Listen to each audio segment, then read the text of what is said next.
All India Majlis-e-Ittehadul मुस्लिमीन यानी AIMIM के नेता असदुद्दीन ओवैसी ने कश्मीरी पंडितों की हत्या को लेकर प्रधानमंत्री नरेंद्र मोदी और उनकी सरकार को निशाने पर लिया है। असदुद्दीन ने कहा कि कश्मीरी पंडितों का पलायन अब भी जारी है, इसके लिए प्रधानमंत्री खुद जिम्मेदार है। उनकी सरकार 1979 की गलतियों को दोहरा रही है। घाटी के नेताओं को अपनी बात कहने का मौका नहीं मिल रहा है। दूसरी ओर मोदी सरकार फिल्मों के प्रमोशन में व्यस्त है। ओवैसी ने कहा कि 1994 में चुनाव में धांधली की गई थी, कश्मीरी नेताओं को अपनी बात कहने का मौका नहीं मिला था, वही सब कुछ एक बार फिर हो रहा है। ओवैसी ने कहा कि सरकार मोदी जी की है तो कश्मीरी पंडितों की हत्या रोकने में नाकामी भी उन्हीं की है। इसकी पूरी जिम्मेदारी जो है मोदी सरकार पर आती है। मोदी सरकार हिस्ट्री से लेसन्स नहीं ले रही है। जो गलती 1989 में हमने की थी वो गलती वही उसी लाइन पर गलती नरेंद्र मोदी की सरकार कर रही है। 1989 में भी ऐसा ही हुआ था कि पॉलिटिकल आउटलेट को बिल्कुल बंद कर दिया गया था।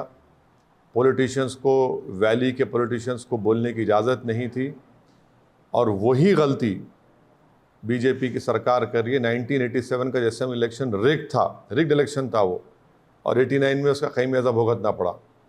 अब जो नया डिलिमिटेशन मोदी सरकार बनाई, इसको अंग्रेजी में बोलते हैं जेरीमैंडरिंग। ये दूसरा ये है कि पॉलिटिकल लीवर्स जो है वो वैली के पॉलिटिशियन के पास होना, आप तो लीवर छीन लिए।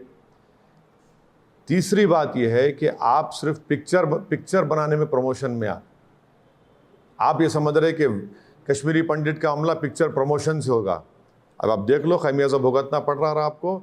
और ये हो गया कि रात में आपको जहाँ पर हमारे कश्मीरी पंडित रहते हैं वहाँ पर उनको आपको बंद करना पड़ रहा, उनको भागने से रोकना पड़ रहा आपको। तो ये पूरी गलती जो हमने 89 में की वही गलती मोदी सरकार कर रही है और पिक्चरों को प्रमोट कर रही है। कश्मीरियों को पंडित को इलेक्टोरल इशू की तरह देखते, इंसान की तरह नहीं देखते। वहाँ के पॉलिटिशियंस को आप बोलने की इजाज़त नहीं देते, पॉलिटिकल लीवर्स पूरे बंद कर दिए आप। तो यही चीज़ों की वजह से आज ये तमाम टेररिज्म हो रहा है। इसकी पूरी जिम्मेदारी नरेंद्र मोदी की सरकार पर आती है। मैं इसको कंडेम करता हूँ। मगर आप ये बताइए कि एक प्राइवेट व्हीकल में हमारे सिपाही जा रहे हैं और उस प्राइवेट व्हीकल में ब्लास्ट हो गया। किसने किया भाई ब्लास्ट? ये सरकार आपकी है। वहाँ पर कश्मीरी पंडितों को गोली मारी जा रही है, जो हिंदूज माइनॉरिटीज़ हैं उनको गोली मारी जा रही है। कौन जिम्मेदार है इसका? नरेंद्र मोदी की सरकार किस पे जिम्मेदारी आयद करेगी? इसका हमको बताएं, देश को बताएं। नहीं, क्या इसकी जिम्मेदारी किस पर आयद होती है? इसकी जिम्मेदारी देश की सरकार पर आयद होती है, जो मोदी सरकार पर आयद होती है। आप नहीं रोक पा रहे हैं, आपकी नाकामी है और उन्हें यह जिम्मेदारी लेनी होगी। बता दें कि जम्मू कश्मीर में अलग अलग वारदातों में बीते 5 महीने में 14 कश्मीरी पंडितों की हत्या हुई है। ये आतंकवादियों के टारगेटेड किलिंग के शिकार हुए हैं। गुरुवार को भी एक कश्मीरी बैंक कर्मचारी की हत्या कर दी गई।